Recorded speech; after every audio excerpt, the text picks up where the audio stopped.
Is a life-threatening illness, a major life change, or just plain old age forcing you to face your own mortality? Is your eventual death looming like a dark cloud over your life? Are you sure of what will happen when you die? How are you dealing with your questions about death? Fear? Dread? Denial? Keeping busy? Probably, like most of us, you'd rather not think or talk about your own death. But ignoring your death won't stop it from happening. The mortality rate is still 100%. Medical advances extend lives, but no one lives forever.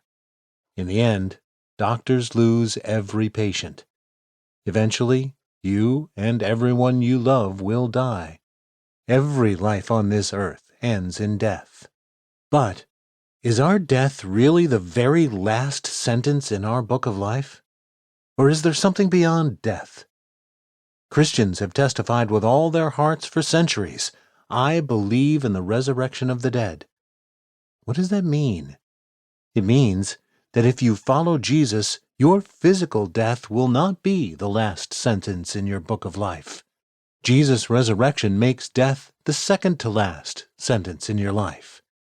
When you die, if you believe in Jesus, you will hear His final say on your life. "Well done, good and faithful servant. Come and share your master's happiness." Matthew chapter 25, verse 21. Perhaps you know that Jesus rose from the dead, yet when you think of your death, you're still full of fear and dread.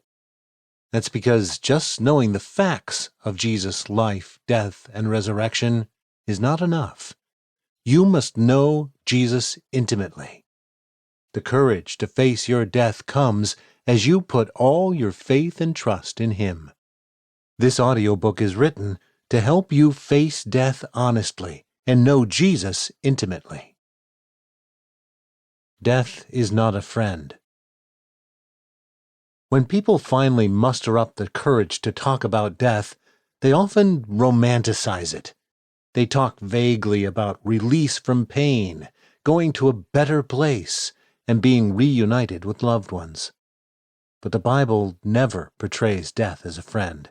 Death is called the last enemy. Death is the final and ultimate loss. It feels unnatural and wrong because it is unnatural and wrong.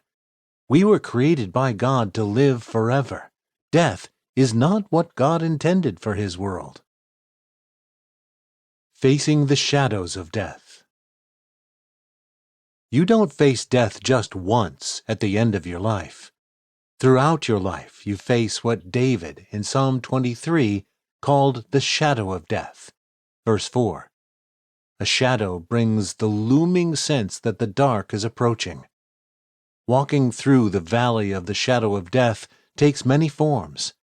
Death is the ultimate loss, but many smaller losses also bring the shadow of death into your life.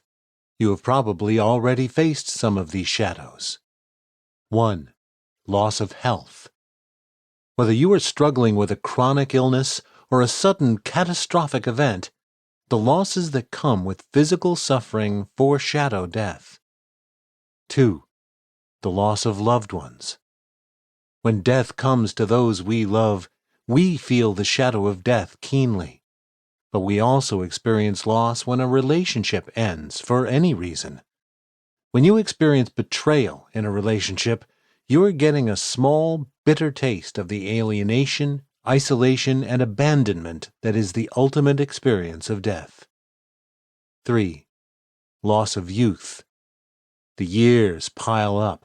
The hair turns white, the wrinkles form, the body starts to break down, and the memory starts to fail.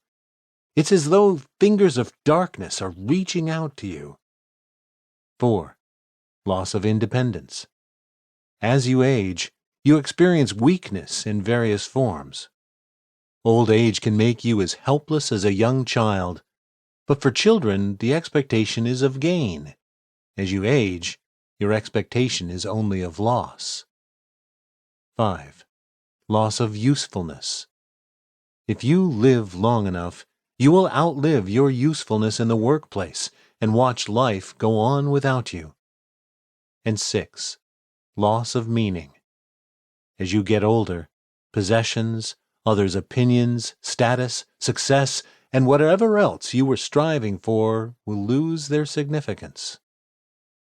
These losses can shadow your life at any time. Whether you are young or old, every significant suffering, loss, and evil you experience leaves the bitter taste of death in your mouth.